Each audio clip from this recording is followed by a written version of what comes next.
والصلاة والسلام على من لا نبي بعده اما بعد فاعوذ بالله من الشيطان الرجيم بسم الله الرحمن الرحيم ثم ادبر يسعى فحشر فنادى فقال انا ربكم الاعلى،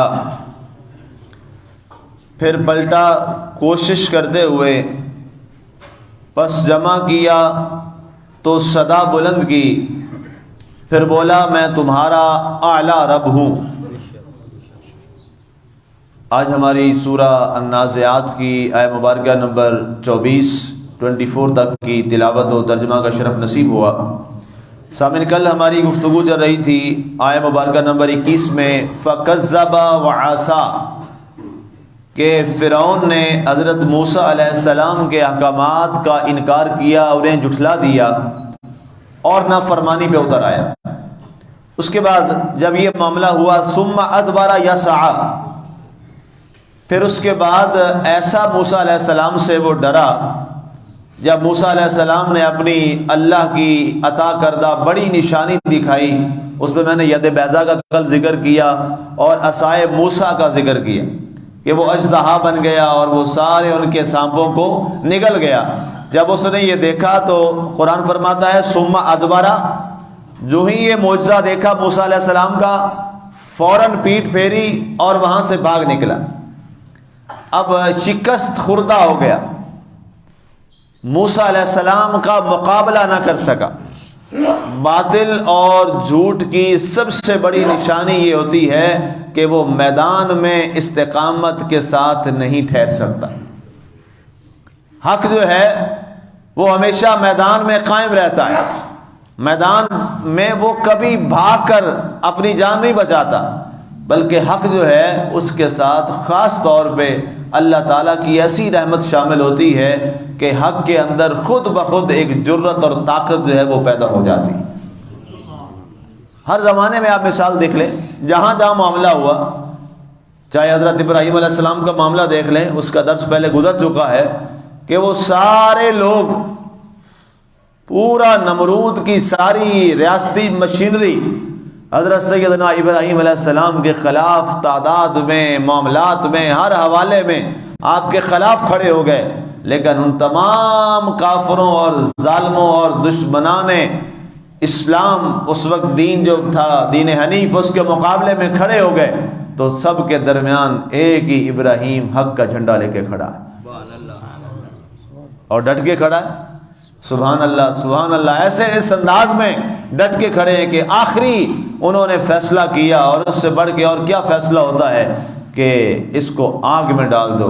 حضرت ابراہیم علیہ السلام کو اپنے حق ہونے پر اور اس مالک پر اس قدر اعتماد اور یقین تھا، فرمایا مجھے تم آگ میں بھی ڈال دو، میں آگ میں جانے کے لیے بھی تیار ہوں، جب حق پر ہوں تو پھر آگ میں جانے میں مجھے کیا ڈر ہے۔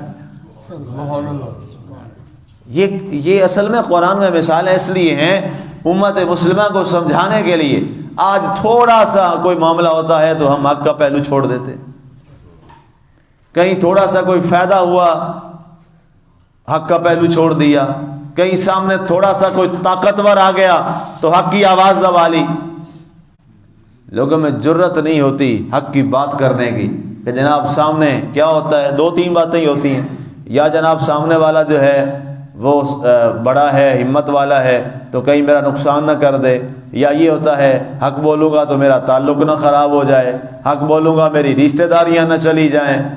جہاں حق آ جائے وہاں ڈر ہونا چاہیے، نہ چھوٹے بڑے والا معاملہ ہونا چاہیے، نہ دوستیاں اور رشتے اور تعلق والی باتیں ہونی چاہیے۔ جہاں کلمہ حق آ جائے ساری چیزیں پیچھے رہ جائیں، حق کی ذات پہلے آ جائے، بس اس حق کو راضی کرو۔ پھر جب اس حق کے ساتھ آپ کھڑے ہیں اور آپ حق پر کھڑے ہیں تو پھر یقین کریں ساری دنیا بھی آپ کے مقابلے میں ہو، فتح اللہ آپ کو عطا کرے گا، اس لیے کہ آپ حق پر ہیں۔ حق کوئی عام چیز ہے، صداقت کوئی عام چیز ہے، حق پر قائم ہونا کوئی، آج دنیا میں بندہ کسی کے ساتھ چلے چھوٹی سی بات ہے، بندہ دنیا کے ساتھ کوئی بھلائی، دنیا والے بندے کے ساتھ کوئی نیکی بھلائی کرے اور اس کے لیے بندہ کہیں سٹینڈ کرے، وہ ساری زندگی، میں بندے کی بات کر رہا ہوں جو نسلی انسان، جو نسلی لوگ ہوتے ہیں، میاں صاحب نے فرمایا تھا اگر کسی نسلی کے ساتھ بندہ نیکی کرے نا تو وہ موت قبر تک یاد رکھتے ہیں۔ اب اس کے ساتھ بندہ کوئی نیکی کرے یا اس کے لیے کھڑا ہو جائے تو وہ نسلوں تک یاد رکھتا ہے، تو بتاؤ رب جیسا غیرت مند ہے کائنات میں کوئی؟ رب جیسا کوئی حیا والا ہے کائنات میں؟ رب جیسا کوئی پریت پال ہے کائنات میں کوئی؟ اس جیسا لجپال ہے کائنات میں کوئی نہیں ہے۔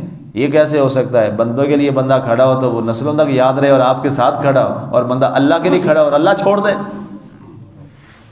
یہ کیسی بات ہے؟ ابراہیم علیہ السلام، اور اللہ نے پھر مثالیں بھی دکھائی ہیں قرآن میں۔ ابراہیم علیہ السلام اللہ کے لیے کھڑے ہوئے نا جی، اللہ کے لیے کھڑے ہوئے، وحدانیت کے لیے کھڑے ہوئے، اور آگ تک چلے گئے۔ یہ ایکسٹریم ہے، انتہا ہے، آگ میں ڈال دیا گیا، لیکن اس مرد عظیم اور اس اللہ کے پیارے خلیل اللہ نے استقامت دکھائی کہ حق پر ہوں، آگ بھی قبول ہے۔ اللہ نے فرمایا اے خلیل تو میرے ساتھ اس محبت کی وفاؤں میں آگ میں جا رہا ہے، پھر میری وفا بھی دیکھنا ہم کیا کرتے ہیں۔ قلنا یا نار کونی بردا وسلاما علی ابراہیم۔ پھر آیت آئی کہ نہیں آئی؟ پھر گل و گلزار بنایا کہ نہیں بنایا اس آگ کو؟ گل و گلزار بن گئی، راحت والی بن گئی، خوشبو والی بن گئی۔ اور یہی معاملہ موسیٰ علیہ السلام کے ساتھ، ساری فرعون کی مشینری آپ کے خلاف کھڑی ہوئی، لیکن آپ حق پہ تھے، ڈٹے رہے، قائم رہے۔ پھر کیا انجام کیا اللہ تعالیٰ نے؟ اغرقنا فرعون و آل فرعون۔ تباہ ہوا ہے کہ نہیں ہوا؟ اور اسی موسیٰ علیہ السلام کو اسی سمندر نے راستہ دیا ہے کہ نہیں دیا دریا؟ یہ تو واضح نشانیاں دنیا نے دیکھی، اپنی نظروں سے دیکھا۔ کبھی دریا بھی دیتے ہیں کسی کو خشک راستہ؟ نہیں دیتے، لیکن اس نے راستہ دیا۔ کیوں؟ موسیٰ جو حق کے ساتھ کھڑے تھے۔ اب یہاں کو فرماتا ہے ادبر یسعی، بھاگ گیا، میدان چھوڑ گیا۔ فحشر فنادی، لوگوں کو ایک الگ میدان میں جمع کیا، اپنے ماننے والوں کو آواز دی۔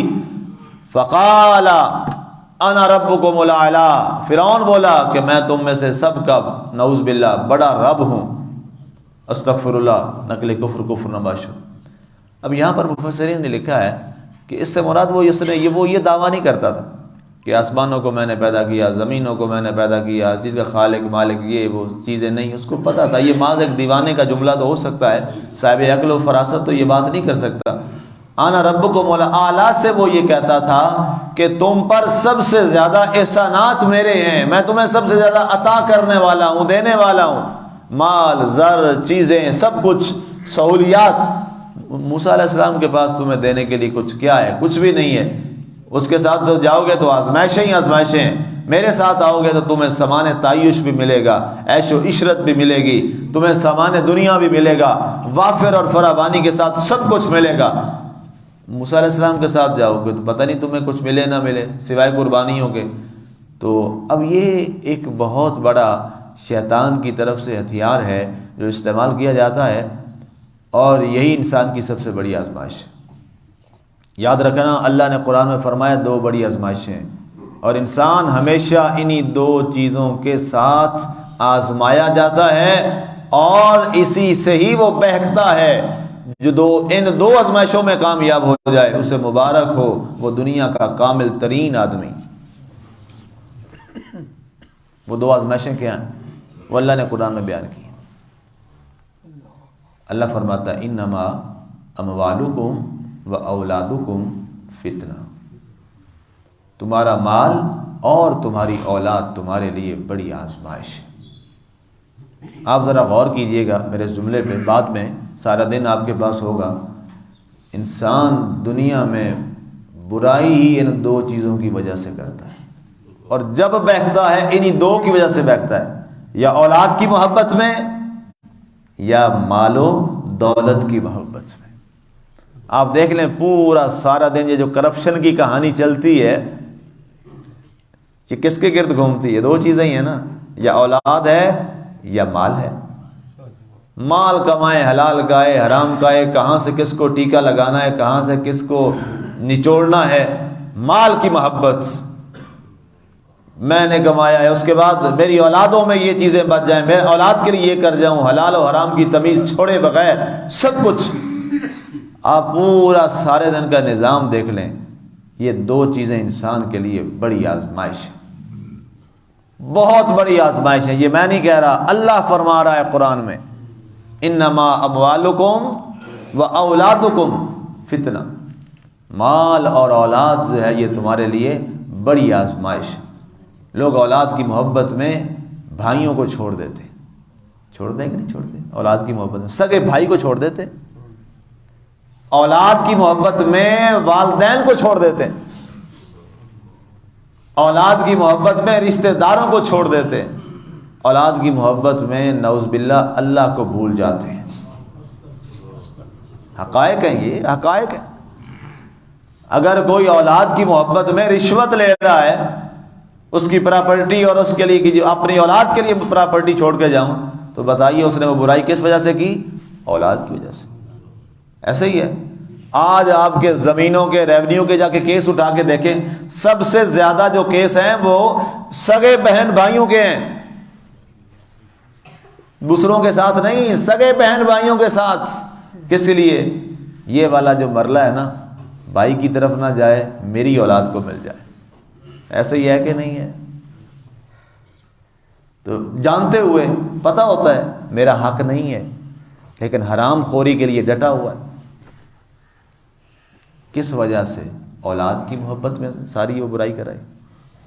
کام پہ گیا کمانے کے لیے، اولاد کی محبت میں سب کچھ فرائض نکل گئے، کچھ خیال نہ کیے۔ اس لیے یاد رکھیے یہ دو آزمائشیں ہیں، بہت بڑی آزمائشیں۔ قرآن نے بڑا واضح فرما دیا، ان آزمائشوں سے ہر لمحہ باخبر رہیے، ہر لمحہ باخبر رہیے۔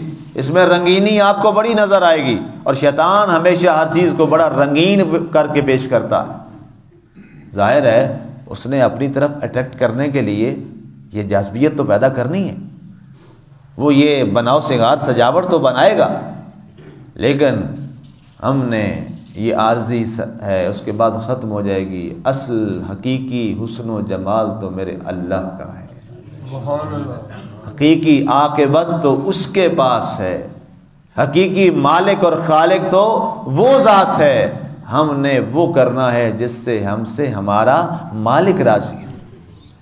تو اب وہ یہ بدبخت کیا کہتا تھا کہ انا ربکم الاعلی، میں تمہیں سب کچھ نوازنے والا ہوں، دینے والا ہوں، مال و زر دینے والا ہوں، یہ چیز دینے والا ہوں۔ تو اس بنیاد پر اس نے یہ جملہ بولا کہ میں تمہارا نعوذ باللہ سب سے بڑا رب ہوں۔ پھر اس کے بعد اس پر اللہ تعالیٰ نے اس کی کیا گرفت فرمائی، اس پہ انشاءاللہ کل بات کریں گے۔ اللہ تعالیٰ ہمیں عمل کی توفیق عطا فرمائے، آمین۔ وما علینا الا البلاغ المبین۔